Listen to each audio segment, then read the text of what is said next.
All right.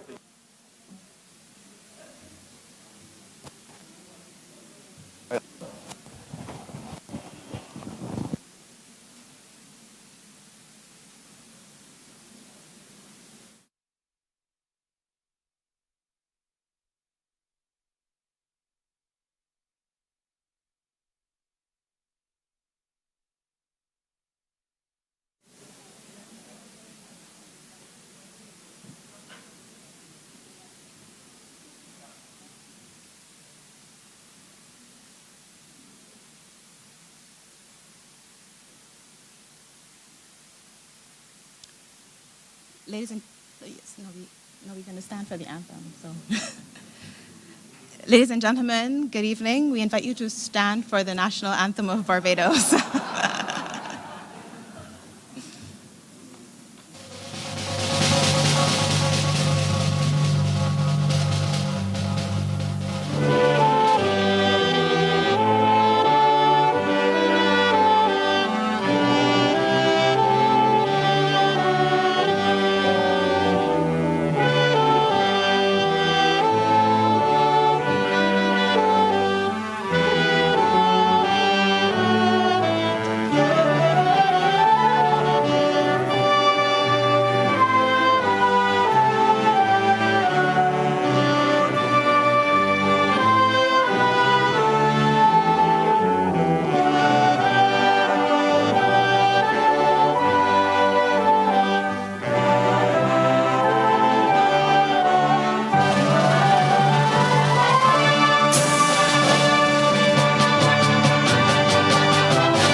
Thank you. You may be seated.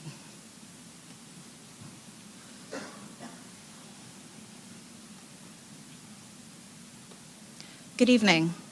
On behalf of the Inter-American Development Bank Group President, Mr. Luis Alberto Moreno, I wish to extend a warm welcome to the 9th consultation of the Governors of the Caribbean Country Department and the Caribbean Development Bank. My name is Yahaira Archibald from Country Office Barbados. The IDB Group wishes to specially welcome and acknowledge the following governors and heads of delegations: the Honorable Mia Amor Motley, Prime Minister of Barbados and Minister of Finance, Economic Affairs and Investment; the Honorable Peter Turnquest, Deputy Prime Minister and Minister of Finance in the Bahamas; the Honorable Winston da Costa Jordan, Minister of Finance for Guyana; the Honorable Sharianne Critchlow Coburn, Minister of Planning and Development in Trinidad and Tobago; Dr. Wayne Henry, Director General of the Planning Institute of Jamaica; and Ms. Iris Sandel, Head of the Suriname Delegation. Governors, welcome. The IDB Group also wishes to acknowledge members of the Cabinet and Parliament of Barbados, members of the delegations of the IDB Caribbean member countries, Dr. Warren Smith, President of the Caribbean Development Bank, the IDB's Executive Vice President, Vice Presidents, and Secretary of the Bank, Therese Turner-Jones, General Manager of the IDB Caribbean Country Department, as well as other IDB Group General Managers and Sector Managers. We also acknowledge the presence of our distinguished panelists and presenters, members of staff of the IDB Group, specially invited guests, and members of the media. Ladies and gentlemen, good evening again and welcome to you all. Every year, the IDB organizes this consultative meeting with governors of its Caribbean member countries in preparation for its annual meeting of the Board of Governors. Now, as we set the context for this year's consultation, which has as its theme Inclusive Caribbean, it is my privilege to welcome to the podium a visionary who has spearheaded a profound transformation of the IDB Group so that it continues to be responsive and relevant to the region's needs. Ladies and gentlemen, please welcome to the podium President Luis Alberto Moreno.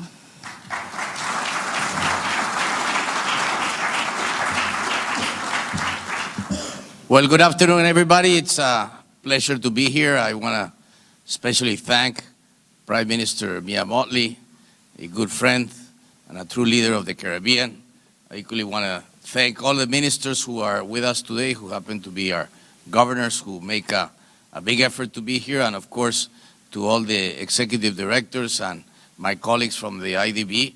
Prime Minister has set a big challenge to get growth going, and so we brought a very big constituency from the bank, hoping to spend more in Barbados and help a little bit the economy. But it's really an honor to be here, Prime Minister, and thank you all for coming. Barbados is a great place going, as we all know, through an immense transformation. But, you know, I like to imagine, what if Bill Gates had been born in Barbados? Would he have created Microsoft or become the richest man? Or what about Steve Jobs? Would he be using iPhones if he had grown up a few streets from here? Of course, everybody here has heard of Microsoft and or Apple. But let me ask you, have you heard of Archie? And I'm not talking about the hamburgers. If you're not one of those who knows or were the first users of the internet, the answer is probably you have not heard about it. But like Microsoft and Apple, Archie was a great invention. Even today, experts consider in the world that this was the first world's internet search engine. And its creator, Alan Entabli, was born right here in Barbados. After graduating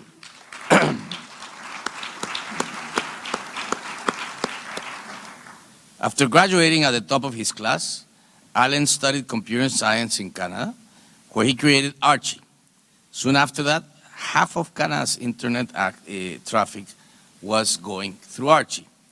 And Alan never patented his invention, but his technology led to the creation of search engines such as Google, which is now worth, as we all know, more than the combined GDP of all the Caribbean countries.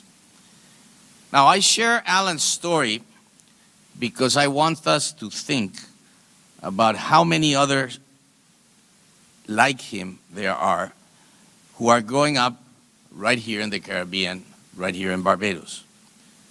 And the question, of course, is, are we doing everything we can to give these future inventors the opportunities they need to reach their God-given potential? These are exactly the kind of people that need to solve our biggest problems. And as we begin our conversation today, I want to urge you to consider the need that we have to harness the untapped potential of all the citizens of the Caribbean. And certainly, despite obvious challenges, including climate change and related natural disasters, this is a particularly promising time for this region. At a time when civic tensions are running high in most countries in South America and around the world, the Caribbean offers an oasis of stability. Here, democracies are stable, elections are regular, free and fair, and as it happens in Barbados, sometimes the winner takes all. But here, economies are also resilient, and they're growing. And here also judiciaries are independent, and the rule of law works. So it is within that context that I want to discuss some of the urgent challenges that we face and the potential that we have for meeting them. As you know, climate change is turning catastrophic weather events into the new normal. Sea levels are rising, storms are becoming stronger and more frequent, and the Caribbean is more exposed to them than in any other region. Hurricane Dorian, as we recall, claimed 69 lives in the Bahamas, and it caused damages that exceed $3.4 billion. Then there is crime.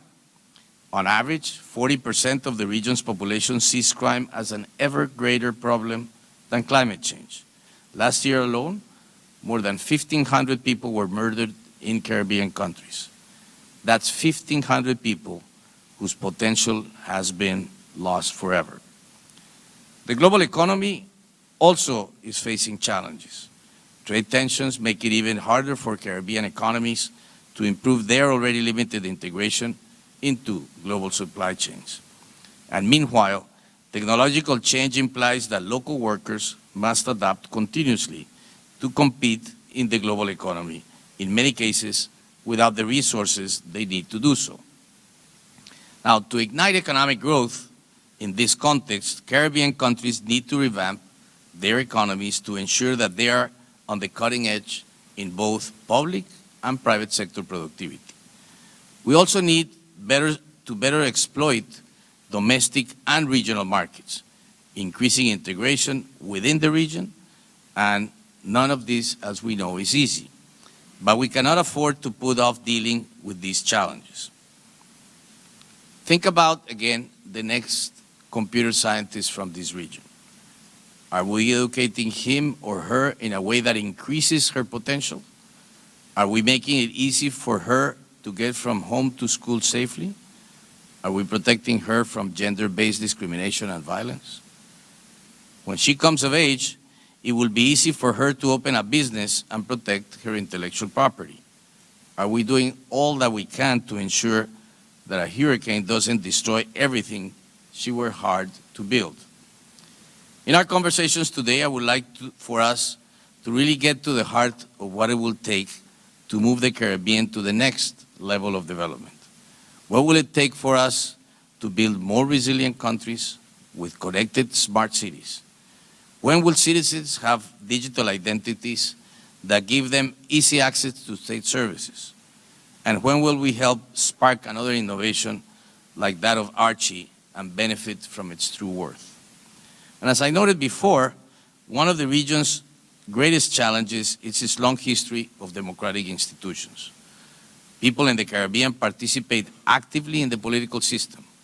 Perhaps that is one of the reasons the Caribbean has been free from the protests that other parts of the world have experienced recently.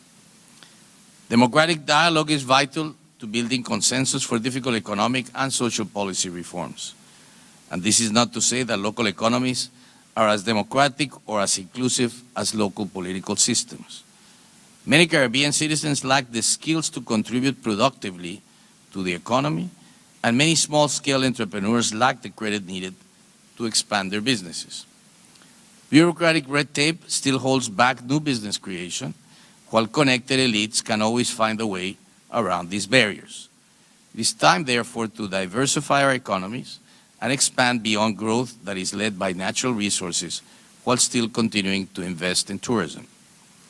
Tomorrow, we will begin the day with a global perspective on inequality and inclusive growth, as well as an overview of the experience in both Latin America and the Caribbean. Later, we will delve into key sectoral issues, such as education and financial inclusion, and discuss how to create more economic opportunities for Caribbean cities and citizens.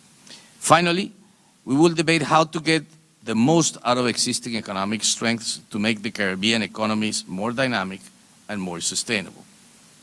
Now, over the past 15 years at the IDB, I've had the opportunity to witness your extraordinary resilience in person. I've had also seen your incredible potential firsthand. My hope is that you see that potential and seize it. Caribbeans like Alan Emtach have been innovating for generations, even if they haven't always reaped the full rewards of their work. The Jamaican economist and cultural icon Rex Nettleford once said that if Caribbeans can own nothing else, they can own their creative imagination, which is a powerful means of production that brings meaning and purpose to human life. I couldn't agree more with that. And before closing, let me just say that I want to congratulate Caribbean constituency for having your executive director now be part of the Secretary General's Task Force on Climate Change. Selwyn has been a fantastic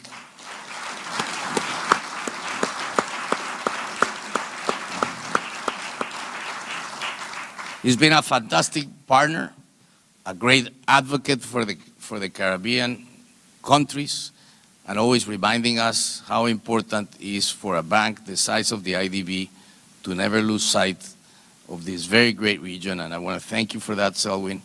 You will be missed by certainly me and many of our colleagues, but we know we have you in the right place at the right time to remind the Secretary General and that small bureaucracy at the UN of how important the IDB is for this region. Thank you all very much.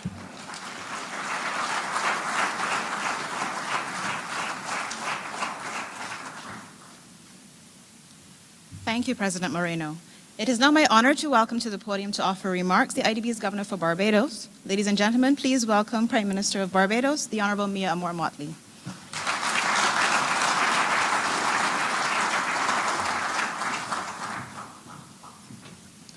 Thank you very much, Madam Chair, President Moreno, my colleague governors of the Inter-American Development Bank, members of the Cabinet of Barbados, members of the executive of the Inter-American Development Bank, members of the Public Service of Barbados, distinguished Barbadians all. Some of you may not have known Alan Emtage, but we know of his work. And I thank the President for reminding us. But I want to also ask you to remember this name for the future. And his name is Christian Payne. And Christian Payne has developed something called LARA. And anything named LARA in the Caribbean needs to be able to perform at optimal levels. But he's a young Barbadian, and he too, like many others, deserves the chance to be able to have LARA, which is a form of machine learning. You give it a set of instructions and information, and it learns by itself to become better. And I had the good fortune of meeting this young man a few weeks ago. He is now working with us in the archives, and I've asked the Attorney General to allow him to also work with the Royal Barbados Police Force, because we are equally conscious that if we as members of the public sector do not create the opportunities that we can for our young, talented people, then they are likely to be able to fall off of the precipice of opportunity. And it was as if, Luis Alberto, that you heard me last night. Last night we were in Speightstown in an ideas forum. And another young man got up to remind us that the persons who really dealt with Ring came out of Barbados. And I said then, when challenged on access to telecommunications, that I don't know who is the next Bill Gates or who is the next Jeff Bezos. But what I do know is that this country has produced world-class people, and that it is our duty to ensure that there is access always and inclusion always to the kind of environment that will allow for greater digital literacy, because we simply do not know where they're coming from. And I say so all the more confident that the example of Sir Garfield Sobers, the greatest of all time, as a young boy in the Bayland outside of Bridgetown, and of Rihanna, the greatest, I believe she will be of her kind and her time too, as a young girl on the other side of town in Westbury Road, reflect the experiences of two people who were not necessarily born into wealth, but whose genius were both allowed to flourish because of the openness of the society and the encouragement of the society. And I take your point completely, because in a very real sense, we have to guard against anything at all that will hamper the chances of ordinary citizens from being the best that they can be. It is against this background that as Caribbean countries, we continue to be committed to making it and making life better for our people. One of the reasons why we have the levels of stability traditionally that we do has been largely because of our commitment to education and our commitment to public health and affordable access to health care. To a lesser extent, we have tried with housing, and we've not been as comprehensive in our success there, but we have created the opportunities to allow our citizens to be able to move to the next level. This country, Barbados, joined the Inter-American Development Bank 50 years ago last year. As you celebrated your 60th anniversary, we celebrated our 50th anniversary with the bank. And over the course of those 50 years, we have seen over 174 projects of different types executed with this bank. This is what you call a partner. We have been able, in particular, in the areas of education and in the areas of coastal protection, to see some wonderful work that is second to none. And I reflect on that because you have contextualized what the next 10 or 20 or 30 years is likely to be in terms of ideas. It's not going to be the traditional education, or it's not going to be limited to the coastal protection that we've done in the past. Because the climate crisis reflects different problems. For the Bahamas, the reality of Dorian and what it was doing there, having left Barbados almost untouched because of the Sahara dust sucking out the convection. But the reality of the Bahamas is the one aspect of the climate crisis that most grabs the headlines, the hurricanes. But we all know that there are insidious consequences of the climate crisis that don't get the headlines, but that are as debilitating as the chronic NCDs, which is our second existential threat as a people. I refer to the groundwater crisis, the increasing prevalence of high levels of salinity in wells that otherwise supplied water freely and easily for us. I refer to the sargassum seaweed that is causing horrors across the entire region and as far as Mexico, and does its damage on a daily basis because of the toxicity of the seaweed that literally will prevent persons from wanting to patronize hotels and restaurants and other tourism attractions or normal businesses for citizens that are in coastal communities. These things are having a deleterious impact on the performance of our economy and on the capacity of our economy to be resilient. And these are some of the things that we hope as we go forward that the bank will allow us to be able to drill down, to be able to meet the concerns, recognizing that we, yes, have to meet the heart attack of the hurricanes, but we cannot ignore the reality of those consequences that are making it difficult for our governments to respond to our populations within the region. Similarly, the ability to be able to leverage our creativity to find the solutions with respect to these same problems becomes important.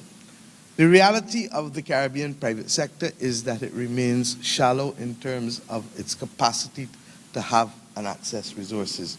And therefore, our ability to be able to innovate in our financial markets, new instruments that will allow us to be able to better access the $50 billion in domestic savings that exists within the region, that are right now attracting less than 1%, in most instances 0.1 and 0.2% in interest rates, becomes a real concern for us, because the untapped potential of growth is being strangled by the lack of oxygen of financing.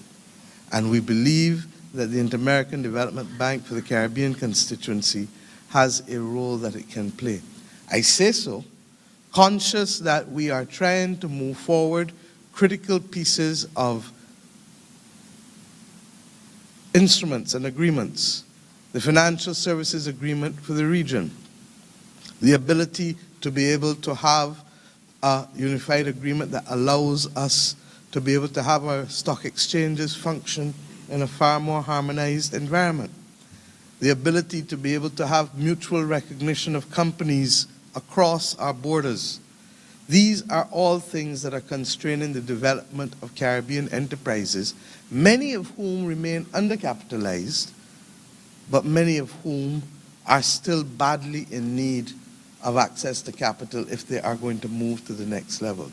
And because they're undercapitalized, the traditional banks have viewed them with great suspicion and are not prepared to extend the financial terms that they need to move to the next level. That has been the reality of many a Caribbean hotel. You're undercapitalized for a region that is as highly dependent on tourism as we are. The unwillingness of the traditional banks to lend to tourism establishments is startling. And we have to be able, therefore, to think outside of the box and see how best we can mobilize capital, create the trust that is necessary so that people don't feel afraid of wanting to lend or to put forward or to invest their money and to be able to move to the next level. This is not a national problem. This is a regional issue.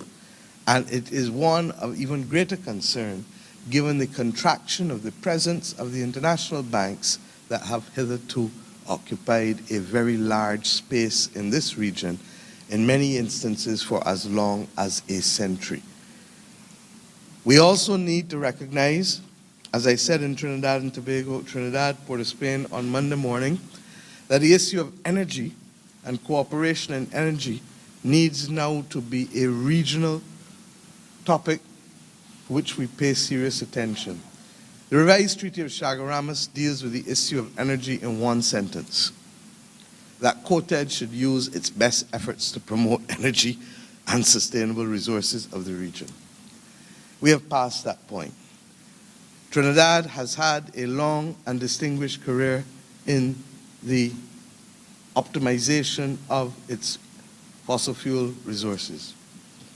But we now have to add to the mix Guyana, whose 8 billion barrels of reserves, Winston, seem almost incomprehensible to mere mortals like us.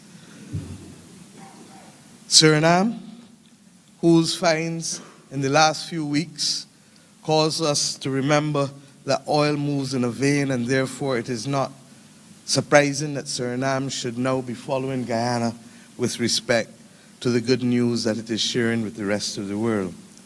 Jamaica, with what it is doing on the Pedros Banks, Bahamas, Grenada, and in our own case in Barbados, Minister Abrams would have seen to it that last week we signed the exploration licenses with BHP such that we can move to the next level of our offshore energy resources. It cannot be that we continue to treat to these issues in an isolated fashion. Equally, as I said in Trinidad and Tobago, it cannot be that within the context of the revised Treaty of Chaguaramas, that we don't recognize that the first obligation that we have towards each other is to treat each other better than we treat to the outside world.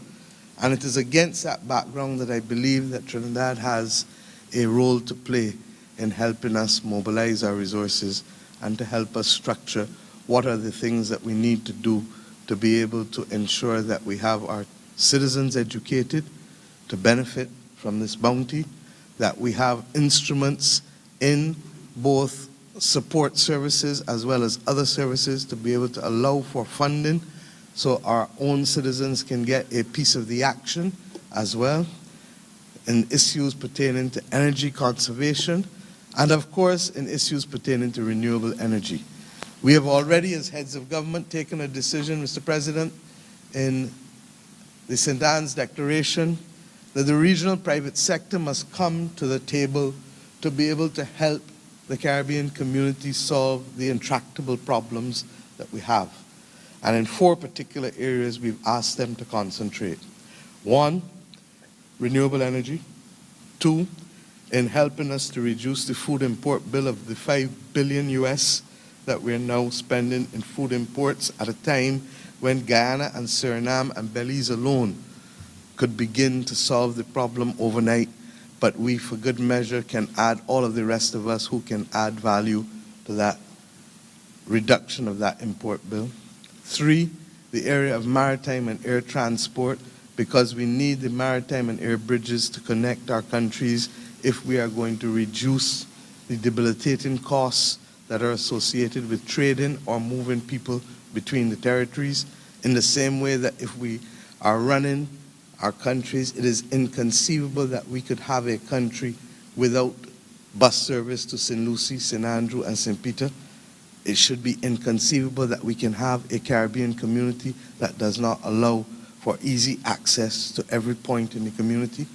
And fourthly, the ICT technologies of which both of us have spoken, that ought to be the technological platform on which we build. I refer to these things because I do believe that the IDB's work, which has traditionally been seen only as support for government, is going to find greater resonance as we move forward in the regional private sector, especially against the background of the contracting presence of the commercial banks in the region. This region cannot sustain the levels of growth without new creative financial instruments. And the nimbleness of the bank in being able to meet this response is what ought to be a consideration for you and for us as governors as we sit down here in the next 2 days. I'd also like to thank the bank for its creativeness with respect to the contingent catastrophe facility, which remains as an option for all of us in the event of the hits. But I want to go further. As I indicated, I believe, when I was in Washington for your diamond anniversary, the natural disaster clauses which the government of Barbados has been able to put in our new financial instruments is a model which I believe ought to be examined by the bank. It makes no sense leaving uncertain what will happen post-hurricane, post-storm, post-catastrophic floods, post-earthquake. For our countries, which are as fragile as they can be to intervening events such as this. And to that extent, what the natural disaster clauses do is to provide certainty as to what will happen if an event of a certain seriousness takes place, such that we can literally defer our interests and capitalize it, and defer the payment of principal for 2 years.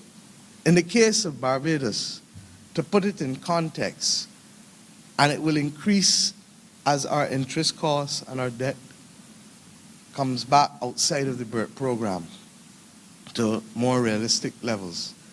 But it will save us over the course of the 2 years over $1 billion, which in the context of a serious natural disaster is the kind of fiscal flexibility, the fiscal elbow room that you need. Now, if you don't have certainty on your instruments, or the bank doesn't have certainty in its policy, then everyone is running around wondering, 1, has a default occurred? 2, are we really capable of servicing the debt? 3, do we now have to send persons to negotiate and to do all the kinds of things when those persons ought really to be concerned about stabilization of the consequences of the disaster and rebuilding? I put this on the table in the hope that the bank, in coming to Barbados, will appreciate that our ability to be able to have certainty in facing what is now an annual potential threat with respect to the climate crisis triggering these kinds of climatic events requires certainty on the part of the bank, and especially the bank, because it cannot not know what is the reality of its constituent members with respect to what they face on an annual basis. We are 4 months away from the next hurricane season. And we don't know which one of us in here will be facing what the Deputy Prime Minister of the Bahamas and the Minister of Finance has had to face over the course of the last few months. The last point that I'd like to make is a slightly different point. And I know, Mr. President, that you're leaving, but I believe that you still have a significant amount of influence left in you. 40% of this region represents the Afro-American population, Afro-Caribbean population, in Latin America, in Central America, in the Caribbean. And I do believe that we need to be sensitive to the diversity that both within the bank and within the stakeholder relations of the bank that we need to be able to see in order to ensure that there is a general acceptance that we too are fully at the table. And I have known you long enough to know that this is a matter that you can and will treat to with the seriousness with which it deserves. I want at this stage, however, to publicly thank you. This is your third visit to Barbados in less than 2 years. If ever a country needed a friend, it was Barbados on the 25th of May, 2018. I didn't have to ask you. On the first occasion, you called and said, I will be there. In 2018, we then saw over 120 million US, I think it was, disbursed, but of which the 100 million US was primarily in the loan which allowed us to stabilize our macroeconomic condition, which, as you know, and yesterday only in this room, my senior technical advisor, Dr. Greenidge, was able to share with the private sector of Barbados the dire precipice upon which we were located in June 2018, when if we had honored our debt obligations, it would have reduced us literally to less than 150 million US dollars, less than 3 weeks of import cover to be able to stabilize this country.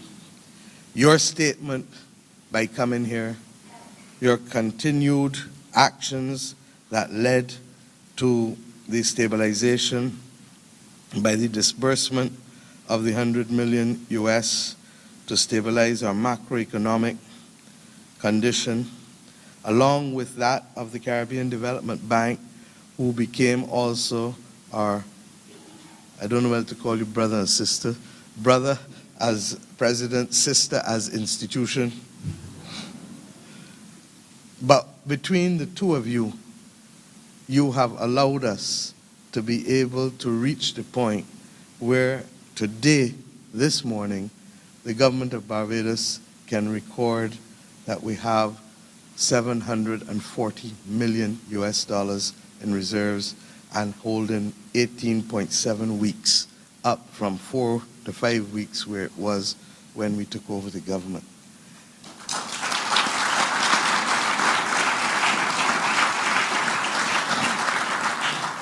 This has not happened by accident. And we accept that when you fall down in a hole, if you have to try and get out of that hole on your own, you might break an arm, or you might break a leg, or worse than that, you might puncture your lungs. If you have a friend to help you out of that hole, as we had in you, as we had in the Caribbean Development Bank, as we had with our friends at your sister organization, the fund, then it becomes easier to lift yourself out of the hole. You still have to do the recovery work. You still have to do the heavy lifting to trigger growth. But what you did was to allow us to be able to see the opportunities, to be able to see the way, as the governor of the central bank has pointed out to the country only recently, that growth is ahead of us in this year of our Lord. This is a country whose economy stagnated for the last decade. We call it the lost decade. And we say it stagnated because while in nominal terms it is the same value as it was in 2007, in real terms there has been a devaluation in the lives and value and pockets of Barbadians, and there has been an implosion of too many institutions that we would wish to recount at this stage. We have turned the corner. And despite the efforts of the media to distort what was said yesterday, the future of this country this year looks good. And it looks good not because we want it to feel good as others have expressed in the media. It looks good because the actual hard work has been done on the projects. The 2 loans which we just signed could not have been signed without the serious work of structuring out what would be done, both as preconditions to those loans, as well as now the execution of them to modernize the Barbados Public Service with $40 million that will allow us to move ministry to ministry to ministry to ministry to not only reconstruct the rules, but to digitize where possible and to make it possible for the average Barbadian company or citizen to access records, access services in a seamless way. The $30 million that we just signed for with the smart energy allows us to be able to leverage renewable energy on many of government's properties. The government of Barbados is spending about $400 million a year in the importation of fuel at a time when the geopolitics of the world threatens to increase that amount because we don't know when, how, or where we might have now to face a scarcity of supply and an increase in prices because of decisions being taken elsewhere that might not always meet and match the application of logic or the application of wisdom as the Bible would tell us to do with our hearts. I therefore want to thank you and to say to you that this economy will continue to grow by the decisions that we take to deconstruct the practices that have hobbled it, the practices that have restricted the conduct of business, but in addition, the building out of the infrastructure as we are doing with the Caribbean Development Bank, with the air runway that is now starting, the relaying of that runway, to ensure that we are not compromised in the delivery of our tourism product or in the other projects which we are working on pertaining to the sewage system, which we prefer to talk about as a historic fact than a current reality.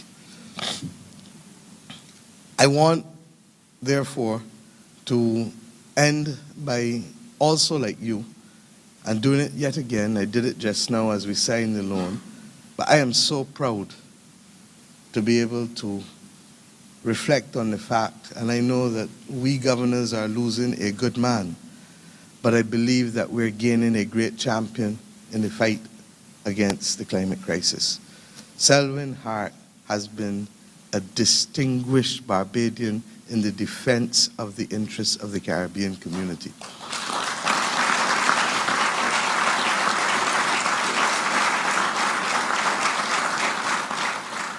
He has represented us within the halls of this bank with distinction. But when I used the past tense just now, it was only as a prelude to tell you that I anticipate that we have not yet seen the best that he has to offer. And I believe that as he applies himself to a task for which he is well prepared. Many forget that he was the representative, the assistant of Ban Ki-moon, as Ban Ki-moon put together the Green Climate Fund. I have not forgotten it. And therefore he goes to the job of Assistant Secretary General for Climate Action, not just with ability, but with experience. And the combination of ability and experience is a deadly combination if you want to be successful. And I therefore look forward, Selwyn, to great things for you, but even for the rest of us as Caribbean people that the island states of the Caribbean have now a voice at the table of the global community to defend our interests, to articulate our vulnerabilities, and to require consistently and insistently the kind of assistance and financing that the global community is yet to put up. The Warsaw Mechanism for Loss and Damage remains an elusive topic and cannot be if the global community is serious about righting the wrongs of having us on the front line of the climate crisis, while at the same time not being the ones responsible for the kind of emissions of greenhouse gases that are causing the problems. So we look forward to your work, and we pledge our support in any and every way. I want to thank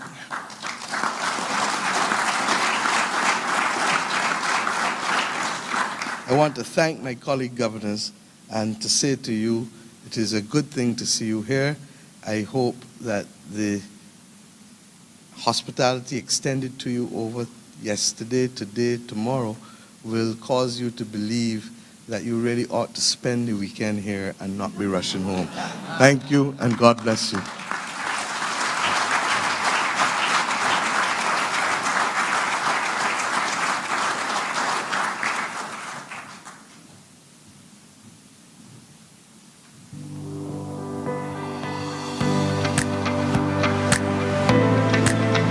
For over 50 years, we've shared a vision for the Caribbean. While you were finding ways to make your region better and stronger, we were doing the same.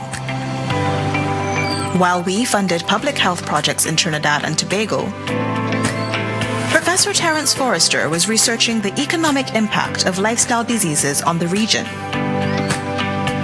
When we decided half of all loans must benefit low-income people, Rhonda's main goal was establishing over 20 charities across the Caribbean. While we were funding conservation projects in Barbados, entrepreneur James Husbands was installing solar water heaters in Caribbean homes and hotels. When we funded expansion of science programs at the University of the West Indies, Professor Michael Taylor was a student who would go on to be among the world's leading voices on climate change.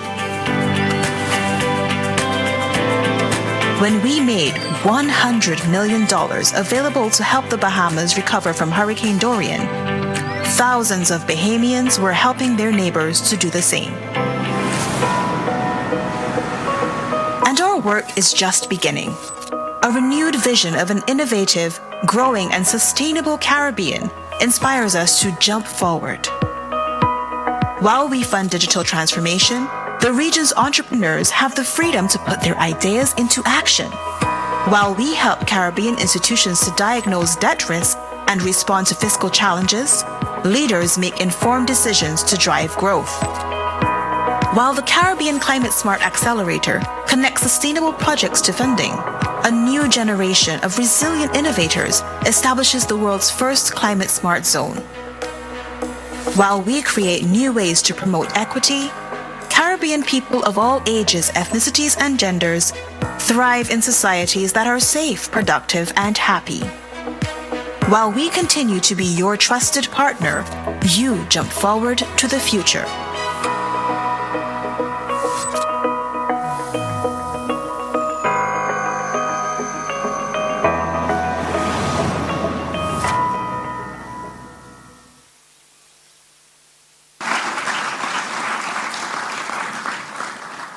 We in the Caribbean punch above our weight, don't we? Yes.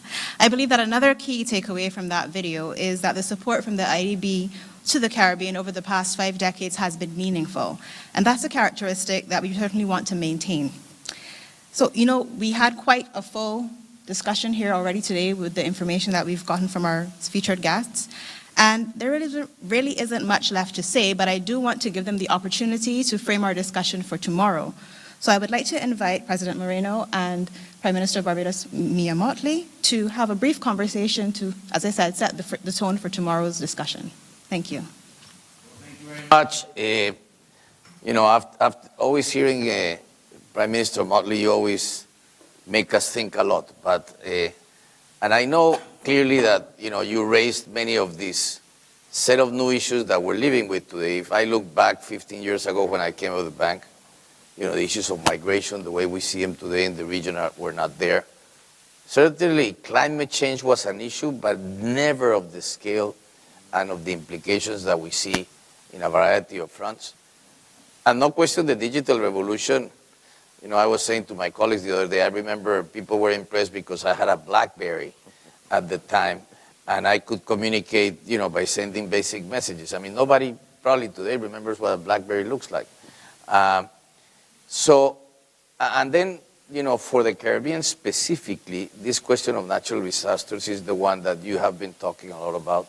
And it really worries us. And many of the things that you have talked about, we haven't stood still because essentially, as you kind of suggested it in your talk, but in other talks I've heard you, at the end of the day, the only way to deal with this is to grow the level of risk that one can take on and the diversity of that risk such that you include other countries in a more regional way.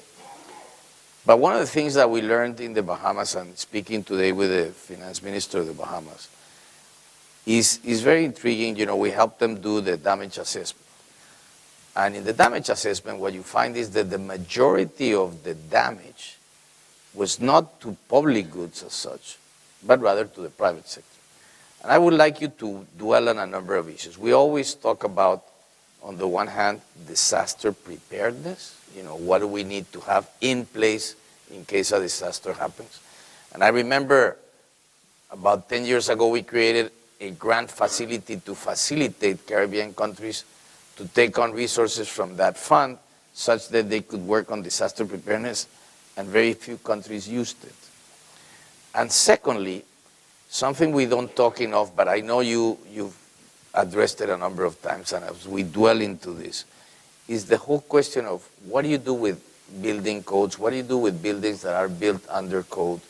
How do you deal with people who cannot do it? I mean, this is the one challenge that is over and above anything that we can do in insurance. So as we look forward, what do you recommend that we should be focusing on? What areas require the Caribbean countries to work more together, and where can we, as a regional public good, develop something that can help very much in this space, especially now that you have the privilege of chairing the CARICOM countries, and where we could perhaps find a possibility to integrate that better? You raised a lot of things, and we could probably spend all evening talking about it. But a couple of things I'll say to you. One, the IDB has given us a tool, which I should have mentioned just now, called the Encrypt, which allows us to be able to assess the hazards and the vulnerability and the risk. We actually took a presentation of it at Cabinet, and the extent to which we can now be prepared to determine what is the specific vulnerability in a particular district. Is it to floods? Is it to wind? Is it to coastal wave action? Is a tremendous tool. The project actually finishes this month. And so important is it to us that I have committed to ensuring that the project unit remains a permanent unit in the public service of Barbados, because its data is now aged. And the only way this tool is going to make sense is if its data is real time. I believe that that tool should be shared with every single Caribbean country, because at the macro level, it allows us to be able to make better decisions on planning, on where houses should go and how houses should be built, etc. The other thing that we did was that we took a decision to change how we build houses. And the Minister of Housing is here now. His ministry has gone out to tender, and they have received a number of house designs. And those house designs are intended to be able for low-income earners in particular, and persons who are not working, to be able to ensure that we can build structures that are far more resilient. And I give this story so often that the Cabinet is probably tired of hearing it. But after Hurricane Janet, the houses that we had, which traditionally had the steep gable roofs or the hip roofs, would generally survive much better. But after Hurricane Janet, the scale of house damage was such that we didn't have enough carpenters to build back, and we got into the habit of building these flat roof houses. My greatest fear for this nation is that if a hurricane or a bad storm hits us, that we will suffer significant loss of housing as a result of roofs that are really not appropriate to meet the elements. And that's why we have conceptualized a concept. Minister Cattle has been working assiduously at it for me to, along with the Ministry of Economic Affairs and other ministries, to do a roofs to reefs project that is intended to be transformational. One of the things, having been this road before in government, I realized, is that you can have many little loans, but what you really need at the end of the day is to borrow for transformational projects. When we borrow for the digitization or the renewable energy, we are transforming forever. And we believe that we need to find a way of helping these same private sector, private individuals who are low income, in some instances no income, be able to help transition them. Because the loss of life comes from what? Comes from poorly constructed houses that can't withstand the elements.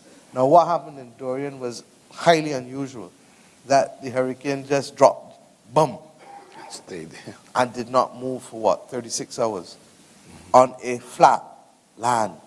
And therefore the damage was as catastrophic as it could possibly be. And we saw it when we flew over Abaco 36 hours after the all clear.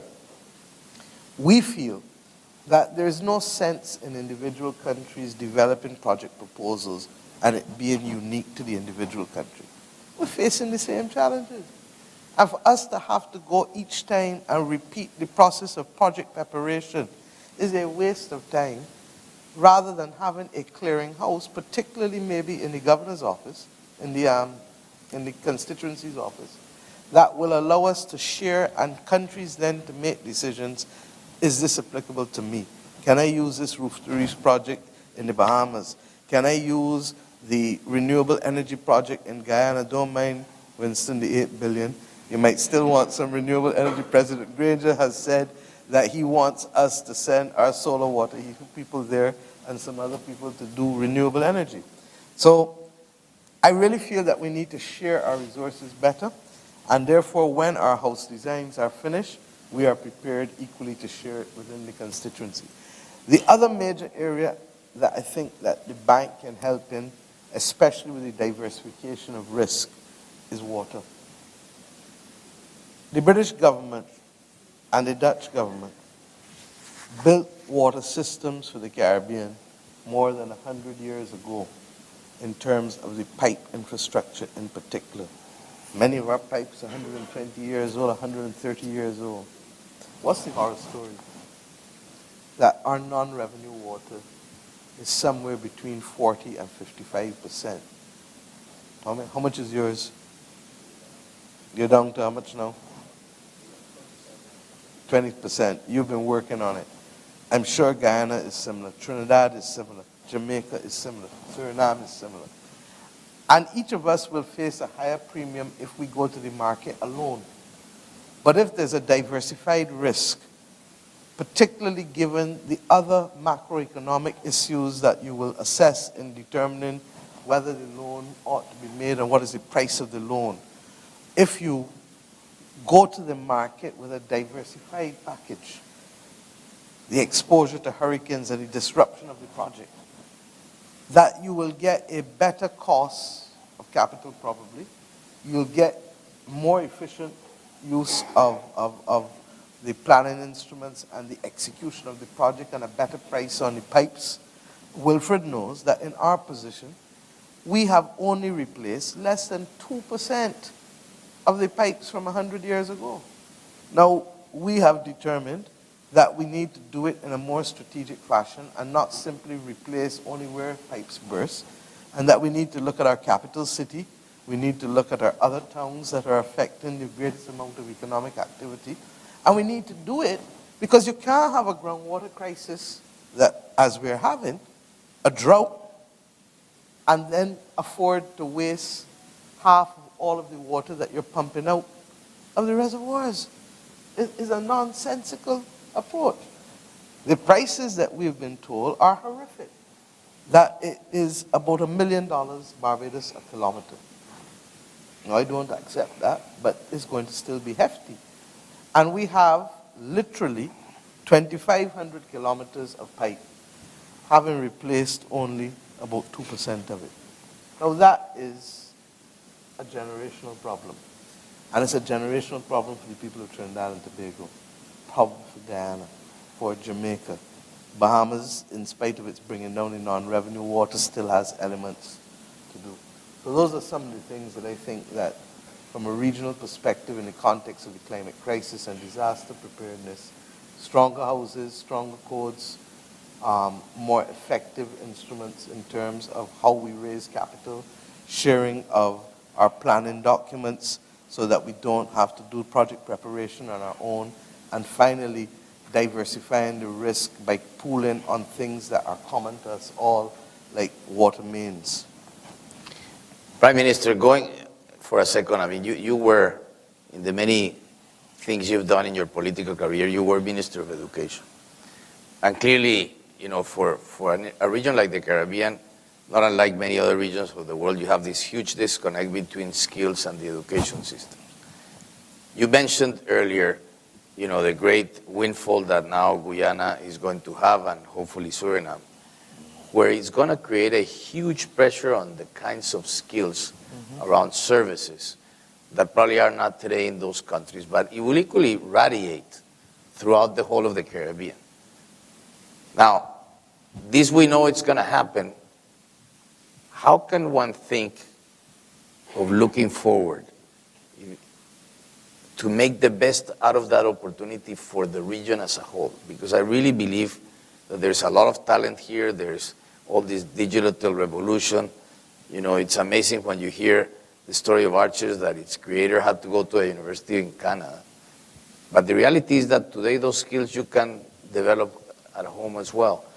How do you see that evolving, and where do you think we could support you in doing that? Well, I think that one of the key things is that we have to have the will to cooperate first. We're coming to the game late. And there's no doubt Guyana has already started to pump oil. Suriname has been pumping for many years, but the bounty is ahead of it. And we're coming to the game late, therefore, in terms of the preparation of skills that we could offer them. With the best will in the world, with a population of 780,000, 800,000, Guyana is going to need people to come in to deal with both the oil and the non-oil economy. With the best will in the world, Suriname is larger than the Netherlands, but has a population base of just about 580, 600,000. It cannot. Netherlands has 17 million people.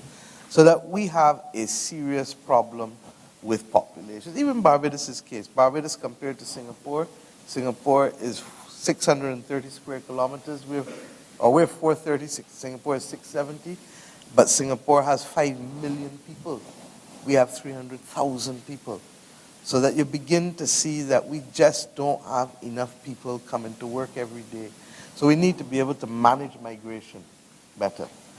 And in order to manage migration better in the community, we need a minimum floor, a floor below which no citizen will fall, such that the xenophobia that normally attaches itself to migration will not be an issue.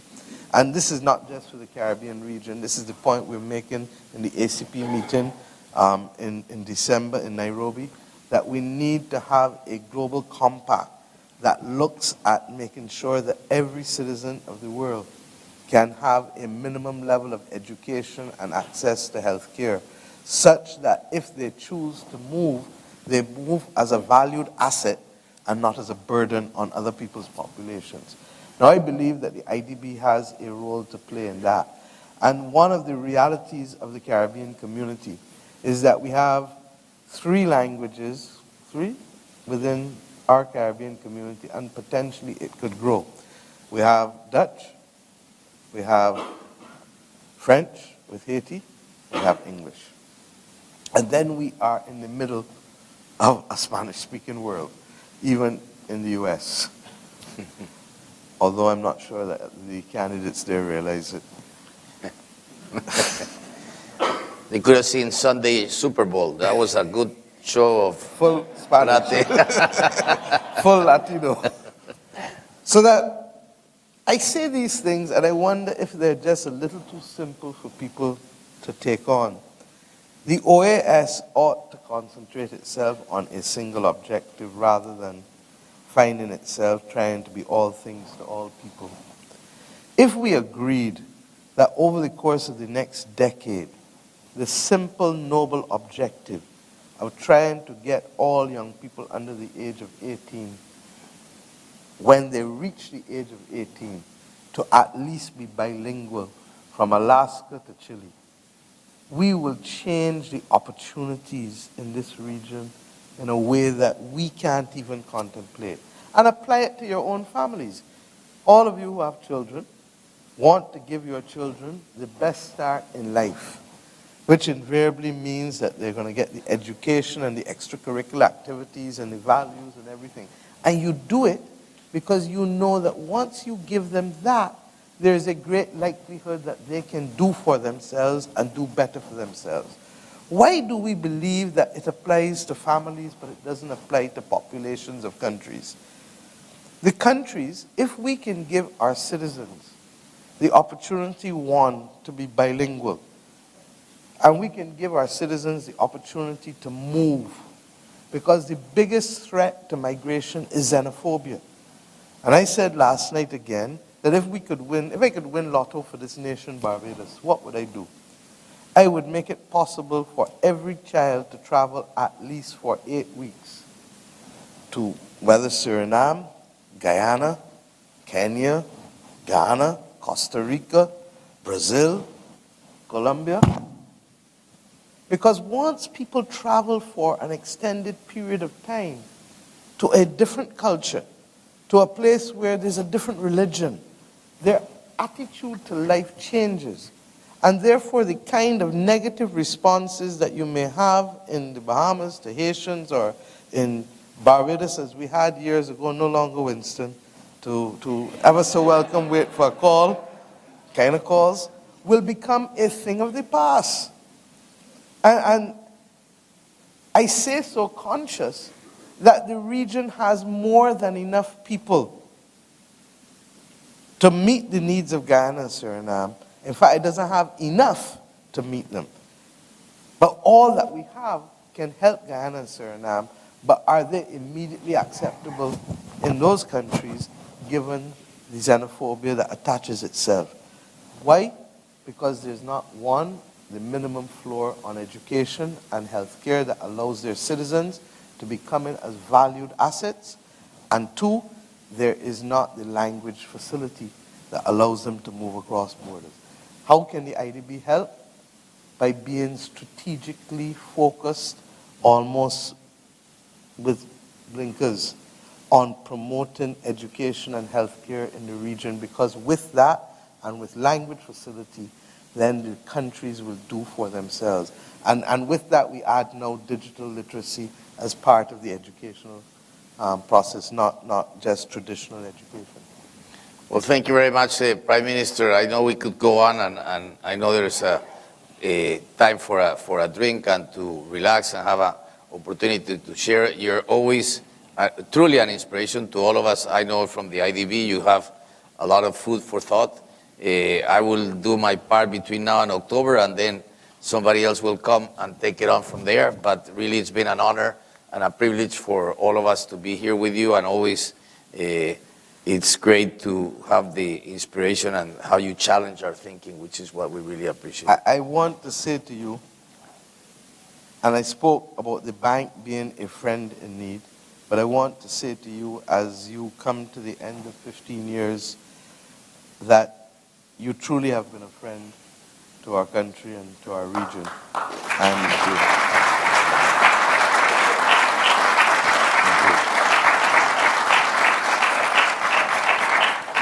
In my public career, we have been lucky.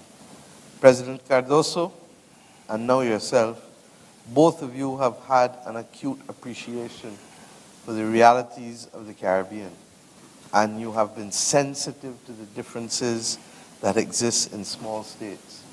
And I don't take it for granted because I've been around long enough to mix with others. And therefore, I want to say to you that as you approach the month of October, know full well that when you're ready to rest, you have a home in Barbados waiting for you.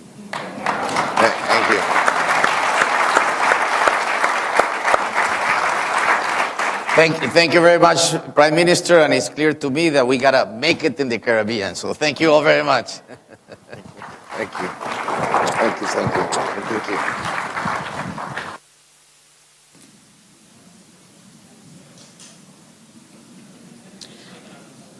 Ladies and gentlemen,